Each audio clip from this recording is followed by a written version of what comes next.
We've said that the term cognition refers to mental states like knowing and believing, and to mental processes that we use to arrive at those states. So, for example, reasoning is a cognitive process, so it's perception. We use information that we perceive through our senses to help us make decisions to arrive at belief and so on. And then there are memory and imagination, which relate to knowledge of things that happened in the past or may happen in the future. So perceiving, remembering, imagining are all internal mental processes that lead to knowing or believing. Yet each of these processes has limitations and can lead us to hold mistaken beliefs or make false predictions. Take memory for example. Maybe you have heard of studies in which people hear a list of related words. Let's say a list of different kinds of food.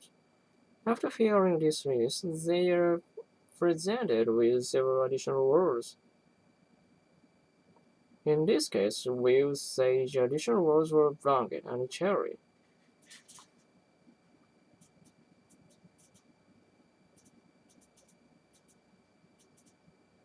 Well, people will claim correctly that blanket was not on the original list. They also claim incorrectly.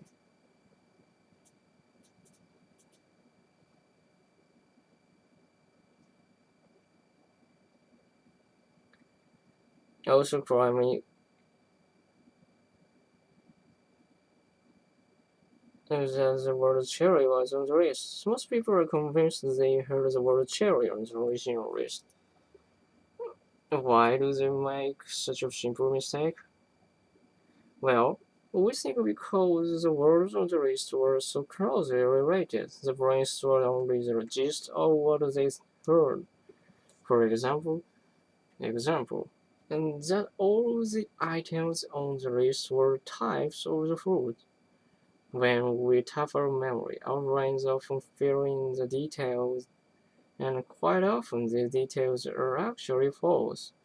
We also see this fill-in phenomenon with perception.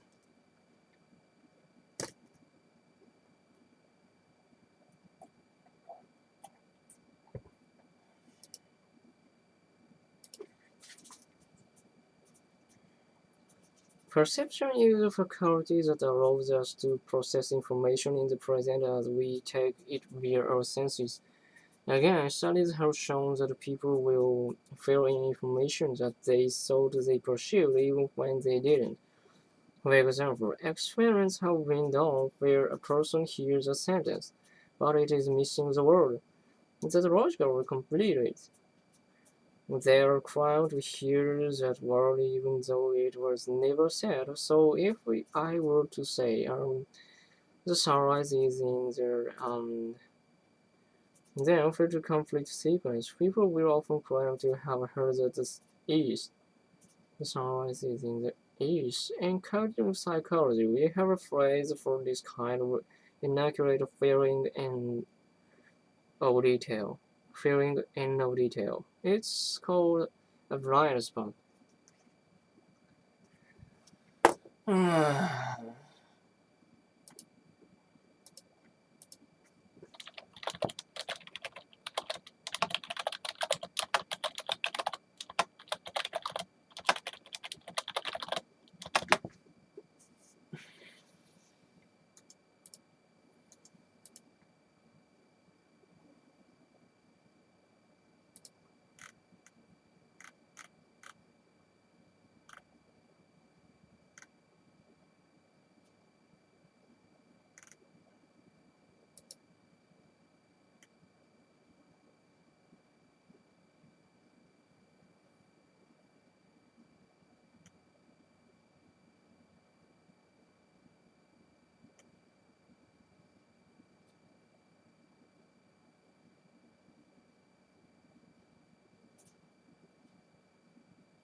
Friends, so the term originally refers to the place in our eyes where the optic nerve connects the back of the eye to the brain. There are no photoreceptors in the area where the nerve connects to the eye, so that particular areas of the eye is incapable of detecting images. It produces a blind spot in our field of vision. We are not aware of it because the brain fills in what it thinks belongs in its image. So the picture always appears complete to us, but the term blind spot has also taken on a more general meaning. It refers to people being unaware of a bias that may affect their judgment about the subject. And the same blind spot phenomenon that affects memory and perception also affects imagination. Imagination is a faculty that some people use to anticipate future events in their lives, but the ease with which we imagine details can lead to unrealistic expectations and can bias our decisions. So, Peter, suppose I ask you to imagine a bland salad. No problem, right? But I bet you imagine specific ingredients. Did yours have tomatoes, onions, lettuce? Mine, mine did.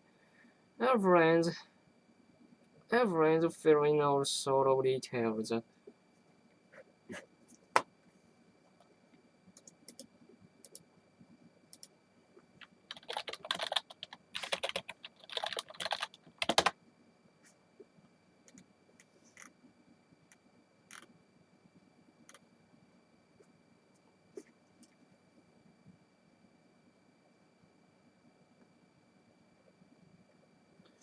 Our brains fill in all sorts of details that might not be part of other people's emerging image of salad, which could lead to disappointment for us if the next time we order a salad in a restaurant, we have a imaged salad in mind. That's not necessarily what we'll get on our plate.